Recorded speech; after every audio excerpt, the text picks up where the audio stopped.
I'm doing well. Good morning. How are you guys? Doing good. Thanks for asking. For members of the media on the call, please press *1 at this time to get in the queue for head coach Jamey Chadwell of Coastal Carolina. Coach, before we get to questions from the media, your thoughts on last week's game against UAB and your upcoming game? Well, I was real proud of our team as far as the effort and the spirit they competed with. We were down 18 points in the second half and came back and made it a one-possession game and had a chance to maybe try to tie it or take a win and just couldn't make it happen.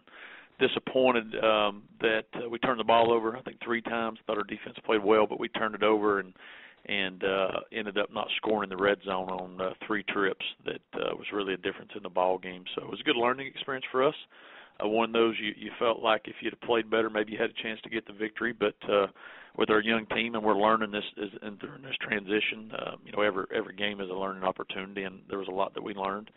And hopefully from the game, the situations that arose will be better prepared next week as we go against Western Illinois, who's a really good FCS program. They're 2-0.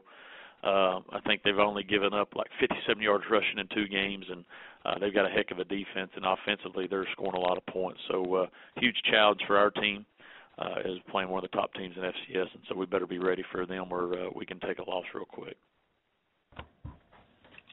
Thank you, Coach. Our first questions come from Derek Asbury with the Post and Courier. Hey, Coach. You kind of mentioned that Western Illinois. They do a good job attacking the rush. So, with you guys being pretty rush dominant, how do you plan to game plan for that?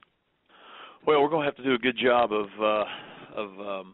trying to use our formations to put them in some binds. They do a great job of mixing defense and mixing looks and confusing you up front. And so we're going to have to do a good job of making sure we use as many formations as possible to try to see if they're not ready to line up against one.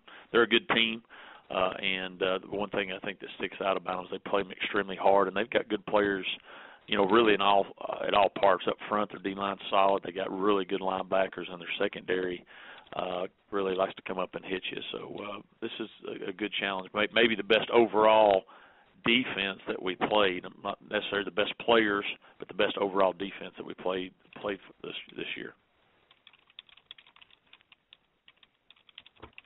And Derek, if you have a follow-up question, you can go ahead with that. Sure. You kind of spoke about it earlier, but what do you think you learned about your team this past weekend? Well, 2 things. One, I think we've got fight in us. I think we got a bunch of guys that expect to win and trying to find a way to get it done, and they did that for all 4 quarters. We didn't give up there, and so I was real proud of that. So that's something I thought that we knew, but it showed there on Saturday. And I think secondly, just our inexperience at certain places I think showed up in key situations. We had 2 or 3 chances in some key situations to change the momentum of that ball game, and we had some either some mental breakdowns, or some penalties, some things that you just can't make when you're playing teams that are better than you, and we made those mistakes. So the inexperience showed up there. So, which is we were hoping that it wouldn't, but it did, and it cost us. And so I think our team will learn that our margin for error is smaller than it's ever been, and we got to make sure we make those winning plays in winning times.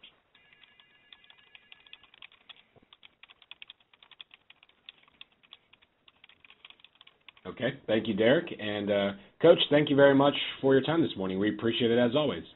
Thank you all very much. God bless. All right, you too.